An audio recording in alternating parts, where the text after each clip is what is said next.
This is the Thanks. Writers Are People Too podcast where I just can't get writers to shut up. Tonight, we have with us author and keynote speaker, Chris Clews. So, Chris, we recently met on a podcast. I guess my question would be, how often do you go on podcasts? Like, what do you is this part of your publicity or is this kind of new thing? I love it. I mean, I first of all, I just thank anyone who will take me on their podcast because I know the work that goes into producing one. As a guest, you just show up. Mm-hmm. So I appreciate the megaphone. And I think it's a great opportunity for authors or anybody, any independent artists that are out there. This idea that you can come on these podcasts and old school radio shows and just talk about what you're doing. Everyone should take advantage of it. So I try to as Mm-hmm. much as possible. Awesome. Yeah. And, I've been hosting this for about 2 years now.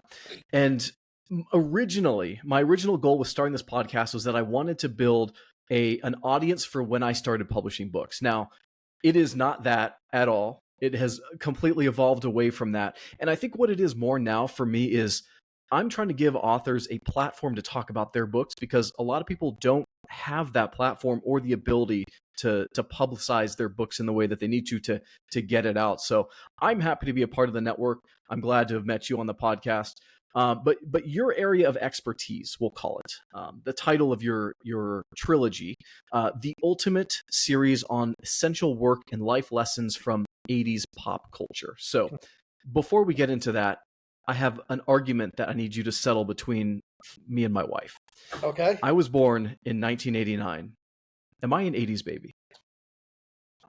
Yeah, I mean, 1989 is 80s baby. Yeah. Yes. I'm an 80s kid. You're an 80s baby. Yeah, there's a difference. Yeah. Exactly. Yeah. So I didn't exactly come of age in the 80s, but I'm going to definitely rub this in her face. So what was special about the 80s? Because I came in at the tail end of it, 89. What was so special about the 80s in comparison to some of the other decades? I always talk about 80s pop culture. I explain it like this. I say that the pop culture felt like somebody took a glitter bomb and threw it against the wall. And all these wonderful colors came out of it when it exploded. And that was the creativity and the innovation and the personalities and the experimentation that was going on in the 80s. And I think that's why people keep going back to it. I mean, we are, 40 years removed, and pop culture typically runs in about 25 to 30-year cycles in terms of recycling, a decade maybe here and there. In the 80s, we had some 50s stuff recycled with Back to the Future and Stand By Me and music like the Stray Cats. That was really going back to the 50s.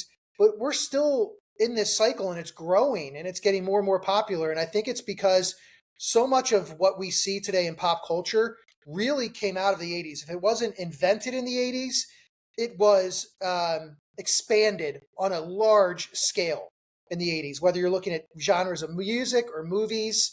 I mean, hip hop, for example, there was a little bit of sprinkling of it in the late 70s, but not only did it just kind of explode in the 80s, but it splintered into all these different genres. If you look at movies, there were rom-coms before the 80s, there, here and there. But really, when we think about romantic comedies, most people point to the 80s. And so you have personalities like Cyndi Lauper and Boy George. I mean, there was just this explosion of amazing creativity, and it just feels like a very colorful decade, I guess. Mm-hmm. Yeah, awesome. And I'm a little bit disappointed I wasn't born like in 79 instead of 89 or something like that. There's positives and negatives, I'm sure. Maybe I'll just coast through to where I can hit immortality because of all the medical innovations that are coming along. Who knows? But yeah, maybe. But I feel like I just missed out on some of that culture. Maybe like I've talked to some other quote unquote 80s authors before, and there's just this sense of freedom. Biking around until in the middle of the afternoon with all your friends. Like I did some of that, but not as much as like 80s people, or like perhaps some of the substances that people were involved in, or like you said, the art. What's like the most nostalgic thing for the 80s about you? Well, I think you kind of hit on it a little bit. I mean, we knew where everybody was in our neighborhood based on where the bikes were. Mm-hmm. Wherever the bikes were, you saw in somebody's front yard, that's where everybody was hanging out. We spent as much time as we could outside. And I think that's what I missed. There's a great line in Stand By Me. At the end of Stand By Me, it's the last line. And he says, I never had any friends like I did when I was 12. Jesus, does anyone? And that's kind of stuck with me because if we think about it, maybe The Sandlot for people that are a little bit younger, you got that idea at the end of The Sandlot where he was talking about each one of the kids and they disappear as he talks about them, and some of them he Hmm. never really had a relationship with again, didn't know where they ended up. Others they kind of stayed in town and some went off and did their own thing. And I think for me, I just miss that freedom is probably a good point. I tell people if you watch the first season of Stranger Things and you see the kids riding the bikes and playing Dungeons and Dragons in the basement, and I mean, we didn't have any screens in front of us to distract from the person and the people that were in front of us. So I felt like those relationships were a lot more solid. Hmm. Yeah. And again, I'm a science fiction nerd, and I look to the future because I'm a science fiction author. And I'm so excited for all the technological advancements that are coming, and I'm excited to see all the things that have happened in the last 10 to 20 years. But also, there is this question of, are we losing our humanity amidst all of the technology? Yeah. What are your gut feeling about that? Yeah, it's interesting, and I think again it goes back to the screens for me. And you go back and you watch television and movies from the '80s, and like I said, people just they were interacting with each other more. We seemed, I don't want to say we seemed more human. That would be too cynical. I would say that I think our relationships were built a little bit differently and a little deeper, especially when it came to our set of friends. For me though, it's not even as much about the humanity as it is. I still have this romanticism for not always getting what you want when you want it. I love the convenience of technology, but typically if I'm on a call where, if I'm on a Zoom call, my background is inside of a Blockbuster store. And that's the best representation of what the '80s were, that you would go to rent a movie not knowing if the one you wanted was going to be there. And then maybe you waited for somebody to return it at the return bin, but it never showed up. And then somebody in Blockbuster, this human being, would be your algorithm. And they would say, hey, what were you waiting for? Oh, I was waiting for Die Hard. It just came in. Oh, well, let me show you these 5 movies that you might like that would be like Die Hard. And they were Hmm. almost always right. But that idea that you didn't always get what you want when you wanted it. And I think that romanticism of that for me with technology, as much as I love the convenience, I do miss it a little bit. And you actually just put something in perspective that I've had in the back of my mind for a long time, but I've never been able to put into words. And you ever have like a conversation with a friend or significant other, and they're just like, I feel like it's the same thing over and over again, the monotony of the day to day that we just can't get over. And I've just realized it's because we know what's going to happen. And that sense that you were just talking about, it was a sense of adventure that that's no longer in our life, because we went to Blockbuster and we didn't know what movie we were going to get. We didn't know what the rating, the 5-star rating was. We hadn't already looked up the Rotten Tomatoes.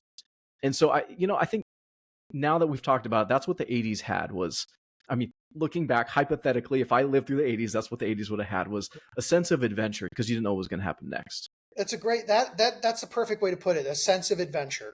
And we were adventuring every single day. And even as we got older, we were teenagers and we started dating, and you have a car at some point, you're driving around with your friends and you meet somebody and they have to write down their phone number, you write down your phone number. And then there was always that like moment where, is this person going to call me? And you had to go back to your answering machine to wait and see. And even before answering machines, we didn't have answering machines. I mean, believe it or not, there was a time where the phone just rang and rang and rang if nobody was home, and eventually you hung up. Or if you were really unfortunate and you were 16 and you're waiting for somebody to call and your parents answered. But that was a very real thing. And so, yeah, and I also think that sense of adventure, that's why movies like The Goonies, and I think about Spielberg in his prime before, I mean, I shouldn't say in his prime, but he evolved in the '90s and started doing things that were much more serious, like Schindler's List and Saving Private Ryan, where in the '80s he was doing these fantastical adventure movies that really defined the time, and we were adventuring. Yeah, absolutely. Before we move on, I have called from a payphone before, but I have never received a call at a payphone. Have you Yeah. ever received a call at a payphone? Yes. Yeah, I have. That's so foreign to everybody these days. And what's even more funny is the generation after me, and maybe even a little bit of my generation. have never used a rotary phone. Now I have. My parents had one for emergencies, so I saw it on the counter and we used it occasionally. But that's where the term dial comes from. And now you just have the touch phones and you just touch the screens. It's incredible to see how things have changed in the last. I mean, you said it so almost insultingly 40 years ago, or the Yeah. 80s. Jeez, 40 years. It's wild. I mean, we're talking about 45 years back to 1980, and my generation, Gen X. One of the cool things we have, and you'll appreciate this as a sci-fi guy, is that we are the generation that really grew up. We're the first ones to have video games in our home. Mm-hmm. And we've watched that whole thing Yeah. evolve. And it's pretty awesome because when we got our first Atari, it was magic. Talk about adventuring, to have these Mm-hmm. games in your house and then to go to the arcade, spend those quarters that you found in between the couch cushions, or maybe, in the laundry and the dryer. If my mom or dad were taking out the laundry, and I always knew there'd be a quarter or two in there somewhere, and I would take it to go to the arcade and play the arcade games, and also to be able to play them at home. And that's something that, again, when we go back to why 80s pop culture, there was this incredible evolution of pop culture that happened in the 80s across the board. And Mm-hmm. so much of what we do today it ties back to it. Yeah. Hold on one second. I got something to show you. Yeah.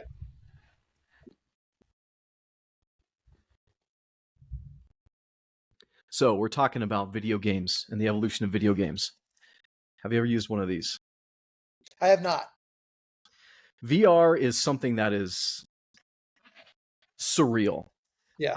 I have an HTC Vive and an Oculus Rift, and so it's not like the highest technology that's out there. But I started playing it a few years ago when it was a little bit more new, and I've been playing video games since I was probably 6, 7. I started with PC games, and just to be able to put this thing on and you enter into this world that it doesn't exist just a foot away from you, and you'll play for a couple hours and you'll pull off the headset and you're kind of sweating, you got like marks on your face and stuff, and there's like a wall right here and you're like super close to the wall, but in the game there was this vast universe and you were like walking around casting magic spells or shooting guns or whatever you're doing. What's been like the experience of video game evolution for you?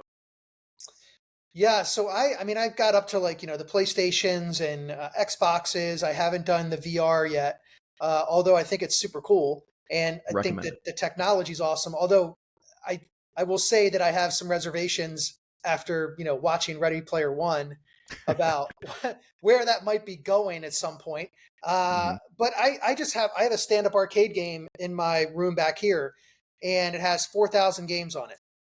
All the games that I played as a kid growing up, from Atari, Nintendo, the arcade games, all of them. And I think for me, they got to a point where I still love the video games, but they honestly got to a point with me where there was too much going on. Hmm. So as much as I love, like, I was a big, I love Diablo and Baldur's Gate. I like the, like, call it the hack and slash or the dungeon crawlers, that type of stuff. But when Oblivion and World of Warcraft and all those, they almost got too big for me personally. Hmm. And so I scaled all the way back and got this stand-up arcade game where I'm playing these games that are much simpler with, less movement and less characters, but I'm really enjoying it. And I think it's just because it's what I grew up with. Yeah. I'm more on the side of a more intense video game experience. I've played, MMOs, and I play real-time strategy games and first-person shooters. But you do have something to say when, like, I don't know if you've ever seen these ads for like a little Game Boy-esque thing that has like all the super old games, like just Mario and Yeah. like Pokemon and super simple stuff. Like, I do Yes. have a nostalgia for that too. Yeah, it's fun. I enjoy it. And, I can play for a little bit and then I'm good. Like, I Mhm. get that fix of, playing Galaga or Dragon's Lair or any of these games that I grew up with, but I don't feel like, okay, I just need to get to one more level. Okay, I just got to go over here. One more hour. And then suddenly it's 5 in the morning. You're like, what am I doing? Well, you're a better man than I am. So I went through it. I did it. Yeah. It's the dopamine, man. It's the companies have figured out how to just hit your dopamine receptors over and over again and keep you addicted. But that's a whole nother conversation. For Yes, now, it is. we'll We can do that someday. the Yeah. books, I guess, which, a little bit less dopamine, a little bit more intellectual, hopefully. But your books that you've written, what was your like original inspiration for writing about lessons from the 80s? Yeah, so it's interesting because mine really came from a moment in my career. I spent about 20 plus years in corporate marketing and I really enjoyed marketing. But I was in a job that wasn't working out for me. And I think all of us have been there at some point. And I came home and I had a self pity party of one on my couch. And I was thinking, I was 46 years old at the time, I'm 54 now. And I was thinking, what am I going to do? I mean, I'm just miserable. And I was watching The Breakfast Club and I'd seen it 100 times, but I'd never really listened to this one line. And it was from Bender. And he says, screws fall out all the time. The world's an imperfect place. And I kind of sat up and I thought, my screws have fallen out. I'm in an imperfect place. What am I going to do to fix it? Because all this time didn't realize that I was kind of living the Henry David Thoreau life from, the 1840s, that the mass of men lead lives of quiet desperation. That was me, getting my couple weeks off a year, doing my thing, but not realizing that maybe there was something else for me. I Mhm. wrote an article on what the Breakfast Club teaches us about problem solving, that those screws fall out. The why is important, but it's how you put them back in that really matters, because that's going to be your present and your future. And I put it out on LinkedIn when LinkedIn used to do a lot of that. And people responded from all over the world. I woke up the next day, I'm like, whoa, this is interesting. Wrote one on Ferris Bueller and work-life balance and thought, okay, well, what am I going to do with this? Because I can keep being, quote unquote, miserable, or I can change this.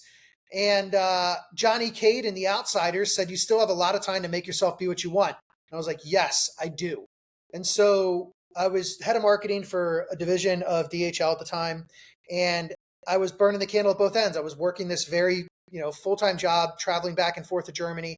But every waking moment I had, I was writing this tiny little book, self-published it with a buddy who was a graphic designer. It's like 60 pages. It's the first one in my series, What 80s Pop Culture Teaches Us About Today's Workplace. It's not the greatest book. As you know, as an author, you look back at your first book and you're like, I'm proud of it because it set me on this journey, but man, I would have done Yeah. a lot of stuff differently. So I did for 18 months. And then I realized people started buying my book besides my friends and family. And I'm thinking, okay, what do I do now? So I built a website. I positioned myself as a speaker on this topic, this idea that these 80s movies can teach us something of value for our lives and for our workplace. And I started getting hired to speak, and I was taking my PTO, and eventually I had to make the decision, am I going to do this? And I decided I was going to do it after 18 months of this back and forth. And I left the job. I wrote a second book, and then started speaking all over the place. And now it's been, 7 years, and I have 3 books, and I'm a Wow. full-time keynote speaker. That's awesome. How many speaks? How many speaks? Wow, I can't even speak. How many times do you speak a year? That's a great question. It depends. I mean, COVID kind of screwed things up, Mhm. obviously, with it. But I would say this year right now, so my first one is going to be the first week in February, and I have 11 booked this year. Wow. So 5 that are hopefully going to happen. So that would be 16, if that's the case for the year. My goal is to have 2 a month. I'd love to be at 24 a year. That would be a great number for me. And that's where I hope to be. Now, that's a mix of both in person and virtual. Probably, I would say 80% in person, 20% virtual. Mhm. You're doing what I think a lot of us hope to do, a lot of us creatives. You've left your soul-sucking corporate job Yeah. to follow your passion. So what's been the hardest part about all of this? Being an entrepreneur is really what you are. hmm Well, the hardest part was the taking that leap of faith, deciding this is the day. And I always tell people, like, you've got to. We always hear about what's your plan B, and I feel like you can't have one. If you're Mhm. going to do this and you're going to make this decision that this is the approach I'm going to take, I'm going to leave this. And I say the perceived stability of the corporate world because on any given Friday, they could just say, thanks a lot. Here's your 2 weeks. Yeah. See you later. I mean, it's perceived stability. It's not stability. So I wanted to own my stability. And I think that having a plan B allows you to maybe not work quite as hard at plan A. And so I think you just have to have that plan A. This is what I'm going to do. This is how I'm going to do it. Now, I will tell you that even today, every day I wake up, 2 things happen to me. First is I'll revert it back to when I was 12 or 13 in the 80s. The excitement of putting on my football pads and going out and getting hit and being hit and getting up off the ground and getting hit again versus the terror of peeling myself off the wall at a middle school dance and asking a girl to dance. That's every day as an entrepreneur. You have that excitement and that terror because there's so much of the unknown. And then suddenly you get an email or you get a phone call and you're like, whoa, this just changed my entire month. This is amazing. And that's what I love about it. And as a published author, your books are out there forever. Yeah. You have no idea who's reading them, but it's so cool that on Christmas morning, or if you celebrate Hanukkah on one of the days of Hanukkah, somebody is opening your book as a gift that was given to them by somebody else. How cool is that? I mean, you can't really, Cool. it's so cool. I think it's so cool. Yeah. I'd say the vast majority of my sales to this point are probably friends and family, but I have gotten the unexpected pleasure of having someone who I haven't talked to in a while tell me, "Hey, my significant other bought me your book because they saw you talking about it on social media and I haven't talked to them in a while." And they said like it was in my stocking or whatever. And I was like, wow, that is really cool. And then have a conversation with them and catch up. And so it has been a journey that I'm looking forward to continuing on. I'm not so terrified of it because I'm very laissez-faire about life. Whatever happens, happens. But I'm going to keep working. But you're pricking my heart a little bit about this whole Plan B situation because I currently have my day job. I work at a tech company, and so authorhood is my dream, but not my reality right now. If that makes sense. What's your suggestion for that? Yeah. Don't So tell me to quit I my always, job. I have a family. what's that? I said, don't tell me to quit my job. I have a family I have to take care of. Yeah, see, well, that was the advantage that I had too. Listen, I got to be honest, like I don't have a family, so it's just me and my dog Bodie, and so that does make things a little bit easier when it comes to that. But I will tell you that I learned a lot about books and the challenge to make a career as an author. I don't want to say, I never say the word impossible, but you think about pro athletes and how few there are. Well, there's probably that many people making a living as a author and author alone. Like a good enough living to support your family and put money away and do all those things. It's very difficult to just be an author. So my suggestion is always like find something else that can support the author piece of you. Because the books should, in my opinion, unless you hit it big, and listen, we see these stories. Somebody comes up with a fantastic world that they've created, like for you in sci-fi. You create a world that people want to know more about. That's the cool thing about what you do in sci-fi is that you're creating something that's in your head and nobody else's, and that's pretty awesome. But I always tell people that you've got to I use the books, I love to sell my books and I sell a decent amount, but the average book in its lifetime only sells 250 copies. Yeah. And you've got to find something else. So for me, the speaking supports the books. And when I get a speaking gig, I can say, hey, I'll throw in, books for every attendee at a 20% discount or whatever. It allows me the ability to use it as a hook. So if somebody's thinking about bringing me in, or if I meet somebody who just, I think might be able to help me, I don't know, I'll send you a copy of my book. So I would say that, like, try to figure out what else there is that you can do with the book. And it's not a plan B, it's all part of plan A. Until maybe the right person finds your book and says, I want to do something with this. Yeah. And all of that is kind of what I've had in my head. I understand everything you've said about the very vast minority, the very few people that can make a living off of writing. And so I've kind of had this idea in my head, okay, I'm going to be an author, but also I'm going to have this podcast. Maybe I can make some money off of that. And I want to be a writer director, make some money off that. And so it is all part of this entrepreneurial idea that I have. I just got to figure out how to fit the pieces together.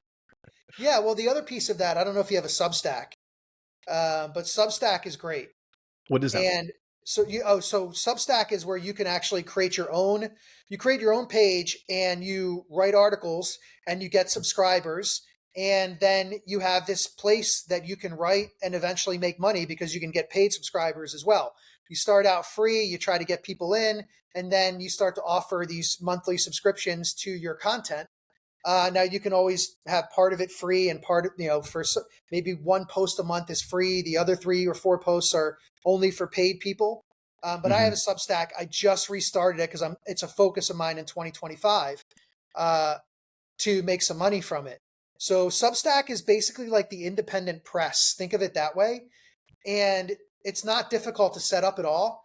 And it allows you to share your content with a broader group of people. Medium was doing that for a while, but Medium, it was very difficult to set up any kind of pay model. And it was a little overwhelming. Substack is very easy to use. You can actually put your podcast on Substack as well. So you picture this page that says, here's my homepage with my posts. And then you have a little thing about, you have your podcast, blah, blah, blah. And so you could actually funnel your podcast through your Substack. You name it whatever you'd like. Mine is Raised on the 80s. And then you just generate articles, posts, whatever you want to do on a weekly basis, every other day, however you feel. Do you see people more often doing nonfiction or fiction releases of like a chapter book or something? No, it's everything. There are every kind of writing you could ever imagine is on Substack. Okay. And some of it is some fiction, some nonfiction. There's actually, I think you're going to probably see within the next 5 years that the, I'll call them newspapers on Substack are going to overtake the traditional newspapers because Okay. they actually have these ones like that are now have all these journalists who have left big papers to, have a little more freedom in what they write about. And they're coming to Substack and then they're creating one with all these other journalists. There's fiction writers, there's nonfiction writers, there's something for everybody. You could go in there and just search sci-fi and see what's up. There's some people that just review old school sci-fi movies. That's their thing. There's other people that, use their writing like me. I use my writing for the content within my Substack. Okay. Awesome. Yeah. Yeah, I'll definitely have to check that out. So back to your writing. We've just been all over the place. Um, what's the format of your book? Is it like you take movies and dissect them? Do you take an idea and correlate movies to it? Is it like essays? How is it formatted? Yeah, so each one of the books has 10 movies that I talk about and the lessons that we can learn from them. Now, the most recent book, Raised on the 80s, is more about life lessons. So it's 9 movies and one musician, Prince, and what Prince can teach us, which is some really cool lessons with a story that he did with a simple handwritten note. But each one of the chapters, let's put the first book aside because it's really only 60 pages. And honestly, I tell people, like, if I would have published it in the 80s when malls were still a thing, it wouldn't have been in Walden Books in the mall. It would have been in like Spencer's Gifts, like, because Okay. it's just this little book that would have been on a shelf. But the other 2 books are a little deeper. And so the template is that let's just take a movie that came out in, June of 1989, and I may be off on June, but we'll use 1989, your birth year, and the movie Say Anything. And somebody can fact check me on whether it was June. They don't have it in front of me, but we'll use June for now. June 1989. So what I do is I started off with a little bit of an intro about, quick synopsis on the lessons, maybe 2 or 3 paragraphs. Then I dive into what was happening during June of 1989 in pop culture. What were the movies? What were the books? What was the music like? And I kind of try to bring you back to that time or introduce you to it if you weren't there during that time. And then I talk about something that I was doing at that moment, which was probably stupid because I was, a teenager through most of this time. So there was definitely something dumb that I was doing. And I tell that story. And then I go into a plot synopsis about the movie itself. And then we dive into each one of the lessons and really dive deep. And I'll sometimes share examples from my life or my work on on how we can connect to that particular lesson. But that's the template for each one of them. Okay. What is, let's do top 3 favorite 80s movies. Wow. I know you're killing your babies by just telling me only 3, but we got to keep it less than an hour here, right? My top 3 movies or top 3 movies for lessons? We'll just do top 3 movies. Top 3 movies. Wow. This is really, really difficult because there's it's so hard for me because I I enjoy so many of them in the genres and everything. But I mean, it's very Start naming cliche. some, and I'll just tell you when to stop after a while. Well, it's very cliche. I have to say The Breakfast Club only because it's Generation X. It's Gen X's defining movie. I mean, it really is. And it's cliche to say it, but it is, The Breakfast Club is definitely on that list. As I've gotten older, Planes, Trains, and Automobiles is one of my absolute favorites. I think I took it for granted when I was younger, but as I get older, I really enjoy it. Raiders of the Lost Ark, I just watched it the other day. Absolutely love it. Roadhouse, I'm a big Patrick Swayze fan. I love the movie Roadhouse, not the remake, but the original from 1989. It's a fantastic movie. Could only have been done in the 80s.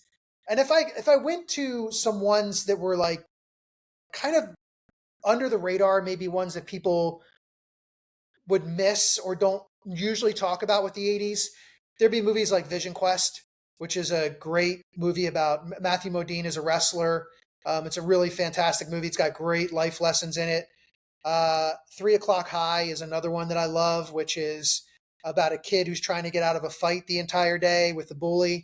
It's really, really, really good movie. Flies under the radar. So yeah, I mean, Fast Times at Ridgemount High is another one that I absolutely love. You might want to shoot me, but out of all of these movies, the only one I have ever seen is Raiders of the Lost Ark. Well, I'm not surprised. I knew you. I knew you've probably seen Raiders a number of times. Oh yeah, Yeah, but I've heard of many of those titles, specifically The Breakfast Club, and I want to sit down and watch them. I just it's hard. Everyone's time is under attack by everything from all directions. yeah, absolutely. I mean, I could go on and on about all the movies.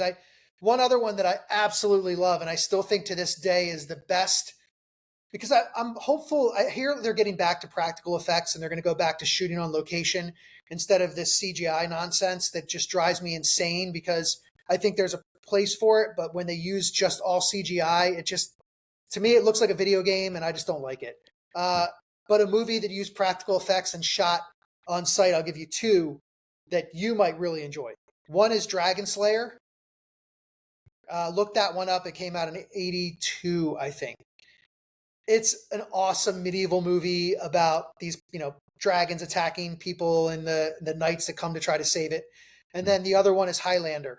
The original Highlander is just fantastic. And they're getting ready to do the remake with Henry Cavill. I think he's going to be the Highlander. Well, I'll have to check some of these out. All right, my final question for you, and this, I'm sure you're also going to hate me for making you kill most of your babies, but what is your favorite top lesson? Well, I'm going to have to say that I'll give you one life lesson and one kind of, if that's cool, workplace lesson. Mm-hmm. So Prince, and I won't get into this too deep into the story here, but basically there was a musician named Suzanne Vega, and in the 80s, and she's still out there performing, very, very awesome musician. But she was just getting started, and Prince heard her music in 1987. He was so moved by it that he actually penned a handwritten note to her when he heard her song, My Name is Luca. And he said, Luca's the most compelling piece of music I've heard in a long time. There are no words to tell you all the things I feel when I hear it. I thank God for you, Prince. And he got that handwritten note to her. You can Google the handwritten note, Suzanne Vega, Prince. It'll come up. But he taught us 3 lessons there. One is leaders share the stage. When you have that stage of success, to share it with other people that are doing great things. Rulers keep everybody below the stage. They don't want people to share that stage with them. So he taught us leaders share the stage. Encouragement doesn't cost a thing. We can all go out and encourage somebody today. It costs you 0 to do it. And there is somebody in your life, I guarantee you, who needs some encouragement. And then the third thing is that the handwritten note is a lost art. That we've gotten so accustomed to sending emails, and that's fine. But for thousands of years, up until like 1999, that's how we communicated when we weren't in front of each other. And I will challenge anybody out there, if you have the unfortunate event of having to clean out one of your parents' house like I did, or even at your own house if you're moving, almost everybody has a box of cards, notes, letters that they've received. Nobody has a box of emails. And so I think that handwritten note is a lost art. It has your heart, your soul, your energy in your writing. And those are the 3 things that Prince taught us from a simple handwritten note. And if I got into like a couple, into a life lesson, I have so many ones that I really, really enjoy, but I'll go to the one that means the most to me. Uh, and that one is from the movie Dead Poet Society. And we all know, most people know the phrase "Carpe Diem, seize the day," which did not originate in Dead Poet Society, but for people who are not, world historians, that's where they heard it first. But he said something else to the boys that he was teaching. Have you ever seen that movie? Yeah, absolutely. Okay, I was hoping you would say yes. So the boys that he's teaching, he says, no matter what anybody tells you, words and ideas can change the world. And listen, in the palm of our hand, we have the great equalizer now. We can all get our words and ideas out to the world. We don't need to be an athlete, a musician, a world leader, a politician, a journalist. We all have the ability to do that. That's talking the talk. You've got to walk the walk too. What action are you going to take to advocate for the things that are important to you in life? I told you I don't have a family. So, my legacy for me, what am I going to leave behind? Because there's going to be no little footprints in the sand after mine are washed away, falling behind me. And for me, it's animal rescue. And in every one of my keynotes, I tell the story of Bodhi, my dog. And my grandmother rescued, passed down to my mom, passed down to me and my sister. And Bodhi, I tell Bodhi's story. He's laying here sleeping right now. He's we have 5 years old pit bull mix, and was found on the street basically dead at 3 months old. Couldn't walk, couldn't go to the bathroom. And I tell that story at the end of every one of my keynotes, and I talk about advocating for what's important to you. And I donate a portion of the proceeds from my book sales and speaking gigs to the rescue that saved Bodhi, Wonderpal's rescue. It's really important to me. And in every city where I speak, I try to find a rescue to volunteer at while I'm there. And so I call ahead and try to find a place to volunteer at. And then I share pictures of those dogs and cats or whatever animals they have in my presentation. I tell people, look, if you live here because you're in this city, there's a shelter 20 minutes away. And here are some of the dogs that are there waiting for a home. And to hear people say they adopted one after one of my keynotes, they'll email me and say, we went and got one, is really awesome. So I think for me, that's the most important lesson that I've learned from 80s movies is, the idea of, advocating for the thing that's important to you. Awesome. Well, I appreciate you coming on, sharing a little bit of your wisdom, and showing that every artist has a important message to tell. So everybody, we had Chris Clews. Thanks. Stay rad, everybody.